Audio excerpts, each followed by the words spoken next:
ओम श्री विष्णुवे नमः। आप सभी भक्तजनों को योगिनी एकादशी की बहुत बहुत शुभकामनाएं। योगिनी एकादशी के दिन भगवान श्री हरि नारायण के स्वरूप की पूजा की जाती है। प्रिय भक्तजनों, आज आप सुनेंगे योगिनी एकादशी के दिन सुनी जाने वाली समस्त कथाएं। सबसे पहले आप सुनेंगे भगवान श्री नारायण के नर स्वरूप की कहानी। परमेश्वर के स्वरूप को जानने का हर किसी की एक इच्छा प्रकट हुई। तब 3 प्रकट रूपों में से प्रथम भगवान विष्णु के 14 अवतार माने गए। उनमें से ही 2 अवतार है नर और नारायण। हम जिन्हें नारायण कहते हैं वे विष्णु के अवतार हैं। उनका भजन भी आपने सुना होगा। श्रीमन नारायण श्री हरि, तेरी लीला सबसे न्यारी न्यारी हरि। नर और नारायण की कहानी को सुनने के लिए यहाँ उनके जीवन की कहानी नहीं बल्कि संक्षिप्त परिचय सुनाया जाता है। इसी प्रकार महाभारत के सत्य और धर्म में विस्तार हुआ। अधिकतर हिंदू इनकी कथा को नहीं जानते और वे ये भी नहीं जानते कि विष्णु किसका अवतार है। भगवान राम श्री विष्णु के ही अवतार है, लेकिन वे स्वयं विष्णु नहीं थे। वे भी ब्रह्मा और वशिष्ठ की अनुशंसा पर विष्णु के अवतार घोषित किए गए थे। अर्थात राम एक माध्यम थे और विष्णु ने उनमें उतरकर लीला रची थी। अवतार का अर्थ किसी में किसी के अवतरण का होना नहीं होता, बल्कि कुछ अवतारों में विष्णु स्वयं प्रकट होते हैं। जैसे उनके अवतार थे आदि पुरुष 4, सनत कुमार, वराह, नारद, नर और नारायण। कपिल, दैत्य, यज्ञ, ऋषभ, पृथुकु, मत्स्य, कश्यप, धन्वंतरी, मोहिनी, नरसिंह, यह हिवा, वामन, परशुराम, व्यास, राम, बलराम, कृष्ण, बुद्ध और कलिक, ये सब भगवान के ही अवतार थे। भगवान ब्रह्मा के पुत्र हुए 2, जिनका नाम था नर और नारायण। वे दोनों ऋषियों के रूप में अवतार लिया। जन्म लेते ही वे बद्रीवन में तपस्या करने के लिए चले गए। उसी बद्रीवन में आज बद्री का आश्रम बना हुआ है। वहीं नर और नारायण नामक 2 पहाड़ हैं। वहीं पास में केदारनाथ का पवित्र शिवलिंग है, जिसे नर और नारायण से मिलकर ही स्थापित किया गया था। यह लगभग 8000 ईसा पूर्व की बात थी। नर और नारायण की तपस्या से ही संसार में सुख और शांति का विस्तार हुआ। आज भी केदारनाथ और बद्रीनाथ में भगवान नर नारायण निरंतर तपस्या में रत रहते हैं। इन्होंने ही द्वापर में श्री कृष्ण और अर्जुन के रूप में अवतार लेकर लीलाएं रची थी। लीला का अर्थ है नाटक, बल्कि उन्होंने ही संपूर्ण नाटक किया था। एक बार नर और नारायण की तपस्या को देखकर देवराज इंद्र ने सोचा कि ये तप के द्वारा मेरे इंद्रासन को लेना चाहते हैं। ऐसा सोचकर इंद्र ने उनकी तपस्या को भंग करने की ठान ली। तभी कामदेव, वसंत तथा अन्य अप्सराओं को भेजा। उन्होंने जाकर भगवान नर नारायण को अपनी नाना प्रकार की कलाओं के द्वारा उनकी तपस्या को भंग करने का खूब प्रयास किया, किंतु उनके ऊपर कामदेव तथा उनके सहयोगियों का कोई प्रभाव न पड़ा। कामदेव, वसंत और अप्सराएं श्राप के भय से थर थर कांपने लगे। उनकी यह दशा देखकर भगवान नर और नारायण ने कहा, तुम लोग डरो मत, हम प्रेम और प्रसन्नता से तुम लोगों का स्वागत करते हैं। तब भगवान नर और नारायण की अभय देने वाली वाणी को सुनकर काम अपने सहयोगियों के साथ अत्यंत लज्जित हुआ। उसने उनकी स्तुति करते हुए कहा, प्रभु आप निर्विकार परम तत्व हैं। बड़े बड़े आत्मज्ञानी पुरुष आपके चरण कमलों की सेवा के प्रभाव से काम विजयी हो जाते हैं। हमारे ऊपर आप अपनी कृपा दृष्टि सदैव बनाए रखिएगा। हमारी आपसे ही प्रार्थना है, हे देवाधिदेव विष्णु।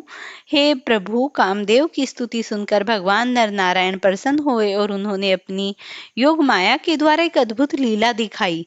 सभी लोगों ने देखा कि सुंदर सुंदर नारियां नर और नारायण की सेवा कर रहे हैं। नर नारायण ने कहा, तुम इन स्त्रियों में से किसी एक को मांगकर स्वर्ग में ले जा सकते हो, वहीं स्वर्ग के लिए भूषण स्वरूप होगी। उनकी आज्ञा मानकर कामदेव ने अप्सराओं में सर्वश्रेष्ठ अप्सरा उर्वशी को लेकर स्वर्ग के लिए प्रस्थान किया। उसने देव सभा में जाकर भगवान नर और नारायण की अतुल्य महिमा के बारे में उनसे कहा, जिसे देख सुनकर देवराज इंद्र चकित और भयभीत हो गए। इंद्र को श्री नर और नारायण के प्रति अपनी दुर्भावना और दुष्कीर्ति पर बहुत ही पश्चाताप हुआ। महाभारत के अनुसार केदार और बद्रीवन में नर नारायण नाम के 2 भाइयों ने घोर तपस्या की थी। इसीलिए यह स्थान मूलतः दो ऋषियों का स्थान है। दोनों ने केदारनाथ और शिवलिंग और बद्रिकाश्रम में विष्णु व्याघ्र की स्थापना की। केदेश्वर ज्योतिर्लिंग की उत्पत्ति की कथा शिव पुराण में तब भी आती है जब नर और नारायण शिव की आराधना कर रहे होते हैं। भगवान शिव की प्रार्थना करते हुए दोनों कहते हैं कि शिव हम आपकी हमारी आज आप हमारी पूजा ग्रहण करें। नर और नारायण की पूजा आग्रह पर भगवान शिव स्वयं उस पार्थिव शिवलिंग में आते हैं। इस तरह पार्थिव शिवलिंग के पूजन में व्रत गुजर जाता है। एक दिन भगवान शिव खुश होते हैं और नर व नारायण के सामने प्रकट होकर कहते हैं कि तुम्हारी आराधना से मैं बेहद खुश हूँ, इसीलिए वर मांगो। नर और नारायण कहते हैं, हे प्रभु, अगर आप प्रसन्न हैं तो लोक कल्याण के लिए कुछ कीजिए। भगवान शिव कहते हैं, कहो क्या कहना चाहते हो। इस पर नर और नारायण कहते हैं कि जिस पार्थिव लिंग में हमने आपकी पूजा की है उस लिंग में आप स्वयं निवास कीजिए, ताकि आपके दर्शन मात्र से लोगों के सभी कष्ट सभी बाधाएं दूर हो सकें। दोनों भाइयों के अनुरोध से भगवान शिव और केदारनाथ के इस तीर्थ में कैदेश्वर शिवलिंग के रूप में निवास करने लग जाते हैं। इस तरह से केदारनाथ कैदेश्वर शिवलिंग की उत्पत्ति यहीं से होती है। महाभारत अनुसार पाप से मुक्त होने के बाद केदेश्वर में स्थित ज्योतिर्लिंग के आसपास मंदिर का निर्माण पांडवों ने अपने हाथ से किया था। बाद में इसका दोबारा निर्माण आदि शंकराचार्य ने करवाया था। इसके बाद राजा भोज ने स्वयं यहाँ भव्य मंदिर का निर्माण कराया था और तभी से भगवान की इस अनन्य तुल्य करुणामयी केदारनाथ में लोगों ने अपनी मनोवांछित वस्तुओं को पाना प्रारंभ कर दिया। प्रेम से बोलिए श्री हरि विष्णु भगवान की जय हो, शिव शंकर भगवान की जय हो। अब एक कथा और सुनिए आप। माता की कथा। एक समय की बात है, एक राज्य में एक राजा राज्य किया करता था। राजा बहुत ही बुद्धिमान था और बलशाली भी था। राजा सदैव अपनी प्रजा का बहुत अच्छे से ध्यान भी रखता और उस राज्य की प्रजा भी राजा को बहुत पसंद करती थी। राजा की 2 बेटियां थी। राजा अपनी दोनों बेटियों से बहुत प्रेम किया करते थे। राजा की छोटी बेटी देखने में बहुत ही सुंदर और आकर्षक थी। राजा की बड़ी बेटी छोटी के मुकाबले थोड़ा सुंदर कम थी। राजा की जो छोटी बेटी थी वो 11 माता की पूजा किया करती और वह स्वभाव से बहुत अच्छी थी। तो सभी लोग जो राज्य में रहते वो छोटी बेटी से बहुत प्रेम करते और उसकी प्रशंसा किया करते थे। सिर्फ प्रजा ही नहीं बल्कि राजा भी अपनी छोटी बेटी से बहुत अधिक प्रेम करते थे, मतलब अपनी बड़ी बेटी से भी अधिक प्रेम किया करते थे। जिस कारण से राजा को जो बड़ी बेटी थी अपनी ही छोटी बहन से बहुत ज्यादा नफरत करने लगी। राजा की दोनों बेटियां जब बड़ी हो गई तब एक पड़ोसी राज्य में रहने वाला राजकुमार राजा की बड़ी बेटी के लिए रिश्ता लेकर आया। लेकिन जैसे ही उस राजकुमार की नजर राजा की छोटी बेटी पर पड़ी तो वह राजकुमार राजा की छोटी बेटी पर आकर्षित हो गया और उससे पहले ही नजर में प्रेम कर बैठा। और फिर उस राजकुमार ने राजा की बड़ी बेटी के साथ विवाह करने से मना कर दिया और राजा ने कहा कि मैं तो आपकी छोटी बेटी से विवाह करना चाहता हूँ। इसके बाद राजा की जो बड़ी बेटी थी यह सब देखकर अपनी छोटी बहन से बहुत क्रोधित हो गई और राजा की बड़ी बेटी ने अपनी छोटी ही बहन का दुश्मन मान बैठी। और फिर राजा की बड़ी बेटी ने अपनी ही छोटी बहन से बदला लेने का निर्णय ले लिया, जिसके लिए उसने पहले अपनी बहन को जान से मारने का प्लान बनाया। राजा की बड़ी बेटी ने अपनी छोटी बहन को मारने के लिए एक लड्डू जिसमें जहर मिलाकर छोटी बहन को दे दिया और लड्डू खाने के लिए कहा। लेकिन लड्डू खाने के बाद भी छोटी बहन को कुछ नहीं हुआ। बड़ी बहन यह देखकर बहुत ही आश्चर्यचकित हुई, लेकिन बड़ी बहन ने हार नहीं मानी बल्कि उससे और भी अधिक उसे मारने का उपाय सोचने लगी। और फिर जब उसने रात में छोटी अपने कमरे में सो रही थी तब एक मटके में सांप रखकर उसी के कमरे में छोड़ दिया। लेकिन सांप भी छोटी बहन का कुछ नहीं कर पाया। जिसके बाद बड़ी बहन ने अपनी छोटी बहन से कहा कि चलो हम लोग कुएं से पानी भरकर लाते हैं। और इसके लिए वह अपनी छोटी बहन को पानी भरने के लिए कुएं के पास ले गई और उसने अपनी छोटी बहन को कुएं में धक्का दे दिया। लेकिन छोटी बहन को तब भी कुछ नहीं हुआ, क्योंकि हर समय 11 माता उसकी रक्षा जो करती थी और सारे प्रयासों के बावजूद वह असफल होकर क्रोधित हुई। फिर उसने छोटी बहन के पास जाकर उससे खुद ही पूछा कि मेरी प्यारी छोटी बहन, तुमको पता है कि भगवान ने सबकी मृत्यु एकाएक निश्चित समय लिखा है कि तुम्हारी मृत्यु कैसे होगी, क्या यह तुम जानती हो? तब छोटी बहन ने अपनी बड़ी बहन को बताया कि हाँ, मैं जानती हूँ कि मृत्यु मुझे कैसे होगी। अब छोटी बहन ने यह सुनकर बड़ी बहन से बहुत ही प्रसन्न होने लगी और छोटी बहन से कहा कि तुम मुझे अपनी मृत्यु का राज तो बताओ। छोटी बहन ने अपनी बड़ी बहन से कहा कि मेरी मृत्यु तो एक तोते में है। जो तोते के गले में एक हार है, उससे मेरी मृत्यु होगी। जब कोई भी व्यक्ति उस तोते को मारकर वह हार अपने गले में पहनेगा तो मैं मूर्छित हो जाऊंगी, और जैसे ही उस हार को अपने गले से उतारेगा तो मैं तुरंत वापस जीवित हो जाऊंगी। अपनी छोटी बहन की मृत्यु का राज जानकर बड़ी बहन को बड़ी खुशी हो गई और उससे पूछा, छोटी बहन को मारने के लिए एक पालतू तोते को ढूंढना शुरू कर दिया।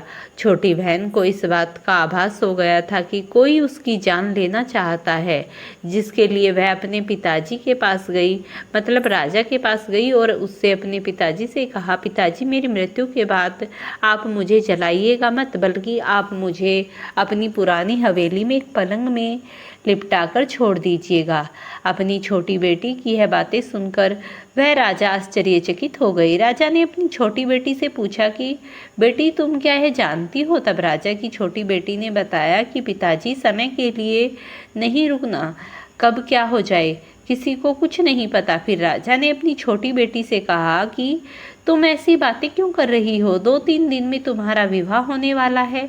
लेकिन छोटी बेटी ने अपने पिताजी को ऐसा करने पर मजबूर कर दिया और वचन ले लिया। फिर राजा ने भी अपनी छोटी बेटी की बात स्वीकार कर ली और 2-3 दिनों के बाद शादी का समय आया। तब राजकुमार बारात लेकर राजा के घर आया और राजकुमार और राजा की छोटी बेटी का विवाह शुरू हो गया। जैसे ही राजा की छोटी बेटी राजकुमार के साथ फेरे लेना शुरू करती है तो उसकी बड़ी बहन अपनी छोटी बहन के कमरे में जाकर उसके पालतू तोते को पकड़ लेती है और फिर उसको जान से मार देती है। तोते के गले से जो हार था उसे अपने गले में धारण कर लेती है। अब जैसे ही बड़ी बहन उस हार को अपने गले में धारण करती है तो उधर छोटी बहन को जो 3 ही फेरे लेती है और वहीं पर बेहोश होकर गिर जाती है। इसके बाद राजा ने बड़े बड़े वेद और हकीमों को बुलाया और छोटी बहन की बेटी का इलाज कराने के लिए कहा। राजा की बात सुनकर वेद ने छोटी बेटी को जब चेक किया तो राजा को बताया कि आपकी जो बेटी है वह जीवित है और ना ही वह मरी है। यह मैं ऐसा पहली बार देख रहा हूँ। फिर राजा ने वैद्य और हकीम को यह बात बाहर बताने से मना कर दिया और उनको कहा कि अगर तुमने यह बात किसी और को बताई तो मैं तुम्हें फांसी दे दूंगा। फिर राजा अपनी छोटी बेटी को पुराने महल में ले जाकर एक पलंग में लिपटा दिया, जैसे कि उन्होंने अपनी छोटी बेटी को वचन दिया था, और फिर वहां जाकर कुछ सैनिक तैनात करके राजा वापस अपने महल को आ गए। तभी राजा की बड़ी बेटी राजा के पास आई और कहने लगी, पिताजी, अगर यह शादी संपन्न नहीं हुई तो आपकी तो बड़ी बदनामी होगी, आपकी इज्जत का फिर क्या होगा? तो अगर आप कहें तो मैं आपकी इज्जत बचाने के लिए राजकुमार से शादी करने के लिए तैयार हूँ। इसके बाद राजा ने अपनी बड़ी बेटी की बात मान ली और राजा ने अपनी बड़ी बेटी को छोटी बेटी के कपड़े पहनाकर मंडप में भेज दिया। लेकिन राजकुमार यह जान गया कि यह राजा की छोटी बेटी नहीं है, लेकिन यह तो राजा की बड़ी बेटी है। लेकिन जब राजकुमार ने शादी के लिए मना किया तो सभी लोगों ने राजकुमार को विवश करके राजा की बड़ी बेटी से बचे हुए फेरों को संपन्न करवा दिया और विवाह करवा दिया। इसके बाद राजकुमार राजा की बड़ी बेटी को अपने महल में ले गए। राजकुमार राजा की बड़ी बेटी से ना तो बात करते और ना ही उसको पसंद करते और ना ही उसके पास भटकते। राजकुमार ने फैसला किया कि वह अपनी प्रेमिका को अर्थात छोटी राजकुमारी को ढूंढकर रहेगा और यह जानकर रहेगा कि उसके साथ क्या हुआ है। एक दिन राजकुमार अपने घोड़े पर सवार होकर राजा के पुराने महल के पास पहुंच गया, जहां पर उसने कुछ सैनिकों को देखा।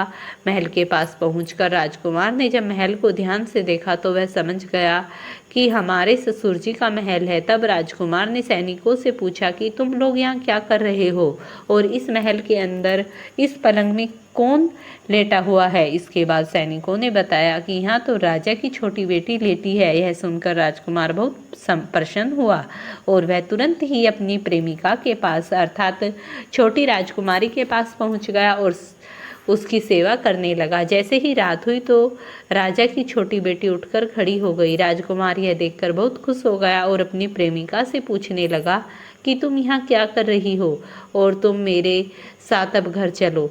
तब राजा की छोटी बेटी ने राजकुमारी को सारी बातें बता दी कि मेरी जान एक तोते में बसी थी और मैंने यह बात सिर्फ अपनी बड़ी बहन को ही बताई थी और मुझे पता था कि उसने मुझे मारने का बहुत प्रयास किया। उसके पास एक हार है जिसको वह सुबह पहन लेती है और रात को उतार देती है। जब तक वह पहनती रहती है तब तक मैं मूर्छित रहती हूँ और जैसे ही वह हार उतार देती है तो मैं वापस जीवित हो जाती हूँ और जब तक मेरी बड़ी बहन के पास वह हार है तब तक मैं ऐसे ही जीवित और मूर्छित होती रहूँगी।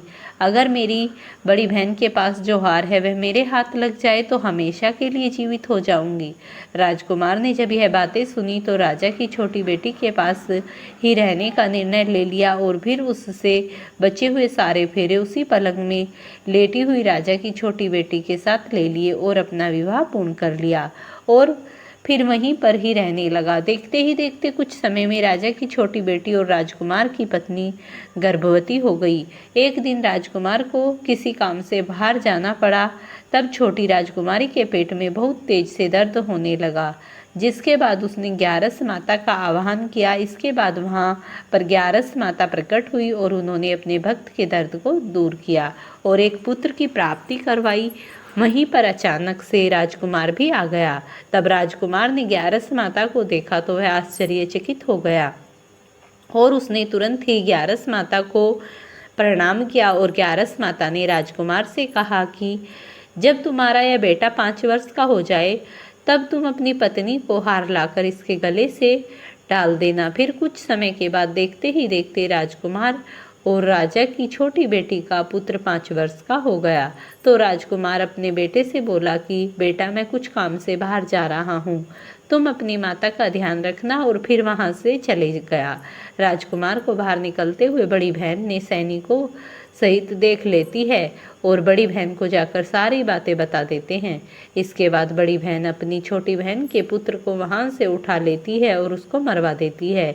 छोटी बेटी के पुत्र के 2 टुकड़े करवा देती है। पहला टुकड़ा चक्की के पास छुपा देती है और दूसरा टुकड़ा अपने पलंग के नीचे रख देती है। अब ग्यारस माता भिखारी का रूप लेकर आती है और एक भिखारी का रूप रखकर बड़ी बहन के पास चली जाती है।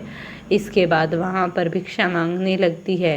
बड़ी बहन अपने नौकरों से कहती है कि जाकर भिक्षा दे दो, लेकिन जैसे ही नौकर ग्यारस माता को भिक्षा देने के लिए आते हैं तो माता उन्हें मना कर देती है और कहती है मैं तुम्हारी महारानी से ही भिक्षा लूंगी। इसके बाद बड़ी बहन स्वयं ही भिक्षा देने के लिए माता के पास आती है।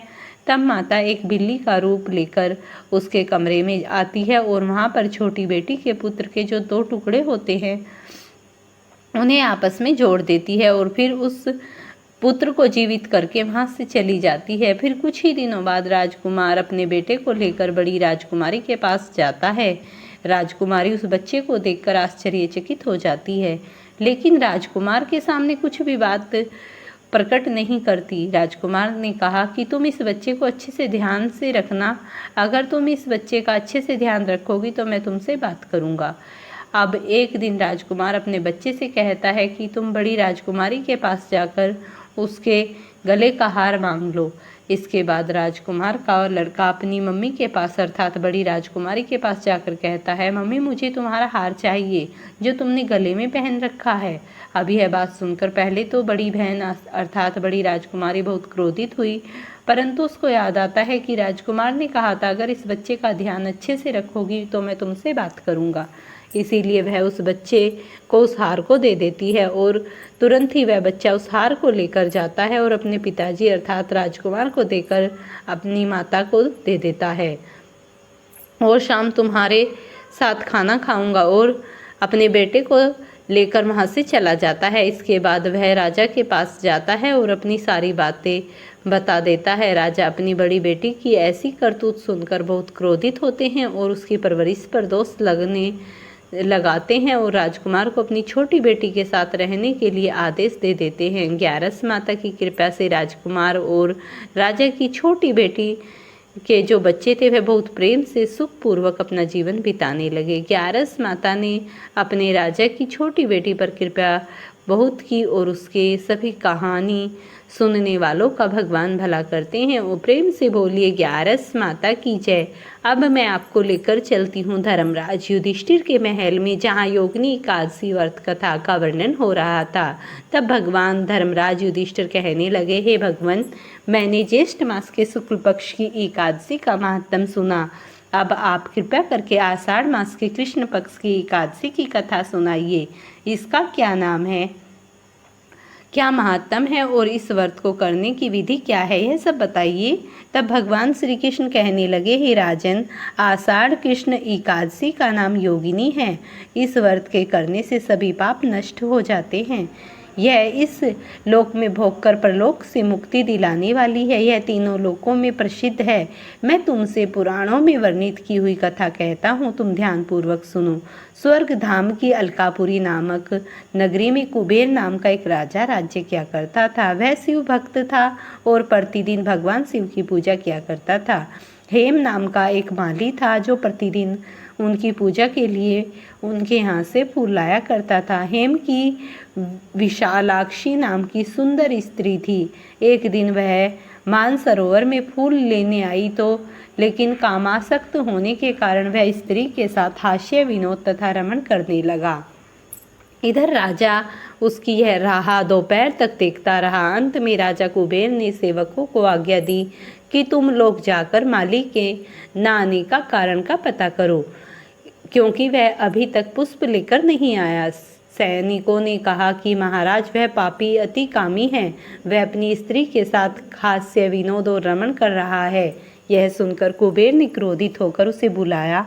हेमवाली राजा के भय से कांपता हुआ उपस्थित हुआ। तब राजा कुबेर ने क्रोध में आकर कहा, अरे पापी नीच कामी, तूने मेरे परम पूजनीय ईश्वर को श्री शिवजी महाराज का अनादर किया है। इसीलिए मैं तुझे श्राप देता हूँ कि तू स्त्री का वियोग रहेगा और मृत्यु लोक में जाकर कोढ़ी होगा। और वह उसी क्षण रोकर पृथ्वी पर गिर पड़ा। भूतल पर शरीर से श्वेत-कोढ़ हो गया। उसकी स्त्री भी उसी समय अंतर्धान हो गई। मृत्यु लोक में आकर माली ने महान दुख भोगे। भयानक जंगलों में जाकर बिना अन्न और जल से भटकता रहा। रात्रि को निद्रा भी नहीं आती थी, परंतु शिवजी की पूजा के प्रभाव से उसको पिछले जन्म की स्मृति का ज्ञान अवश्य रहा। इसी प्रकार घूमते घूमते एक दिन वह मार्कंडे ऋषि के आश्रम में पहुंच गया, जो ब्रह्मा जी के अधिक वृद्ध थे और उनका आश्रम ब्रह्मा की सभा के समान ही लगता था। हेममाली वहां जाकर उसके चरणों में गिर पड़ा। उनको देखकर मार्कंडे ऋषि बोले, तुमने कौन से ऐसे पाप किए जिसको तुम्हें कोढ़ी महान दुख भोग रहे हो। तब हेममाली बोला कि हे मुनि, कुबेर का सेवक हूँ और मैं राजा की पूजा के लिए प्रतिदिन पुष्प लाया करता था। एक दिन अपनी स्त्री के साथ विहार करते करते देर रात हो गई और दोपहर तक पुष्प लेकर नहीं पहुंचा, तो उन्होंने मुझे श्राप दे दिया कि तू स्त्री का वियोग सहते हुए मृत्यु लोक में जाकर कोढ़ी बनकर दुख भोगे, और तब से मैं एक महान कष्टों को भोग रहा हूँ। आप कोई ऐसा उपाय बतलाइए जिससे मेरी मुक्ति हो सके। ऐसी मालिका की व्यथा सुनकर ऋषि बोले, तूने मेरे सन्मुख सत्य वचन कहे हैं, इसीलिए मैं तेरे उद्धार के लिए यह व्रत अवश्य बतलाता हूँ। यदि तू आषाढ़ मास के कृष्ण पक्ष की योगिनी एकादशी का विधि पूर्वक व्रत करेगा तो तेरे समस्त पाप नष्ट हो जाएंगे। और इस पर मुनि के वचनों को उसने पूरे और मुनि की योगिनी एकादशी का विधि पूर्वक वर्णन कर फिर पुराने रूप में आ गया और अलकापुरी में पहुंचकर अपनी स्त्री के साथ आनंद पूर्वक रहने लगा। भगवान श्री कृष्ण कहते हैं, हे राजन, इस योगिनी एकादशी की कथा पढ़ने अथवा सुनने का फल ही 88 सहस्त्र ब्राह्मणों को भोजन कराने के बराबर है। जबकि इसका व्रत करने से तो समस्त पाप दूर होकर अंत में स्वर्ग की प्राप्ति होती है। भगवान श्री कृष्ण कहते हैं, आषाढ़ मास के कृष्ण पक्ष की इस एकादशी को भगवान नारायण की पूजा आराधना की जाती है। श्रीमन भगवान विष्णु का ही एक नाम है, अतः अन्य एकादशियों के समान भगवान विष्णु अथवा लक्ष्मी नारायण स्वरूप की पूजा आराधना दान आदि की क्रियाएं पूर्ण करके ही समस्त पापों का क्षय होता है और पीपल के पेड़ काटने जैसे पापों से मुक्ति मिल जाती है।